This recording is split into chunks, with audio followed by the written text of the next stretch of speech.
Ron, we teased the segment saying you think it's time to sell some underperformers if you're stuck with some of these retail names. Which ones are you talking about?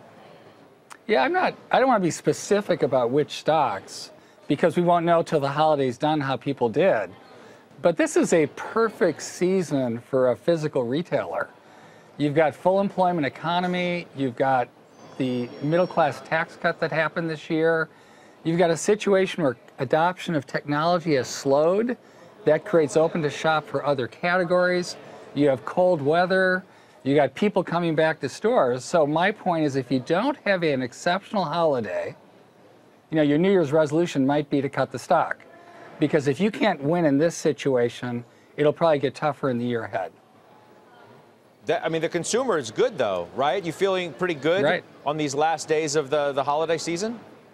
I do. All the data shows it's been exceptional. I look at Enjoy. We're in our 4th year now serving customers. We've never been busier. We're in 54 cities across the country. We're delivering lots of experiences. I feel the consumer is very robust. You see that in the parking lots. You see it in the stores. The stores have really fought back this year, and it's been fun to see. No part of you thinks we've seen sort of the best that it's going to be? I go back to those comments that Brian The point Cornell... I was trying to make a moment ago is I do think this will be the best holiday quarter in some years.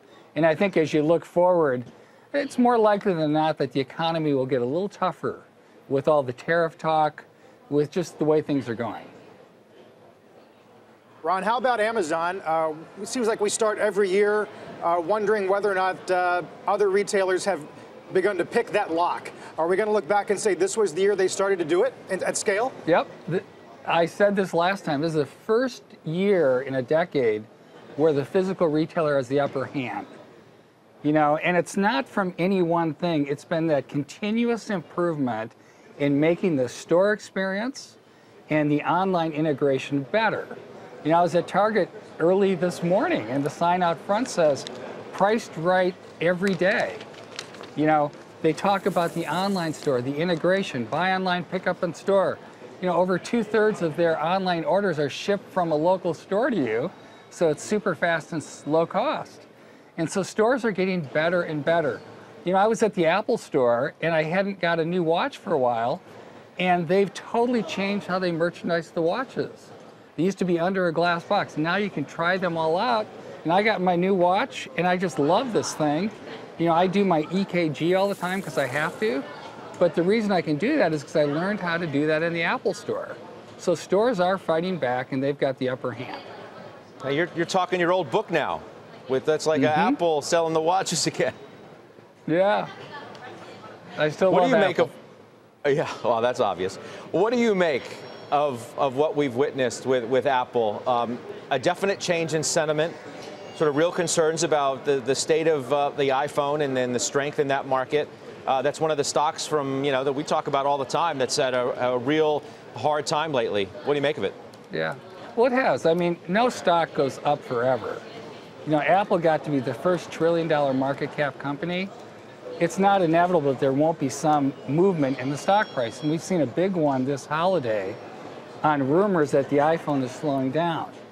But as the previous analyst said, the iPhone still has tremendous economic value, extraordinary market share. It's a great product. And Apple's innovating on multiple fronts. Most of the innovation now happens inside the hardware through software and AI and better cameras. And these Apple products are worth every penny because you use them so much. So as an investor, I'm a long-term believer in Apple, and this is a good buying point. As a trader, it could go down a little bit more. But as an investor, if you're long Apple, you're going to have a good ride. Are you a fan of the argument, Morgan Stanley's the latest one to make it, that for the next 5 years, 100% of profit growth is going to come from services and wearables and not the phone itself? Yeah, I don't know what the mix will be, but I think the fastest growing segment will be services. That's true for a lot of technology companies.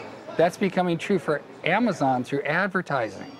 People are learning to monetize the customer relationship and not just the hardware. So Apple does it through great products like their cloud service that connects all your devices and lets your photos automatically go from one product to another instantaneously. You know, they do it through, you know, things like a music service that's getting better and better and is a great alternative to Spotify. You know, there's a lot of innovation there, and they're generating great profits from that. And I do think that'll be their fastest growing profit segment.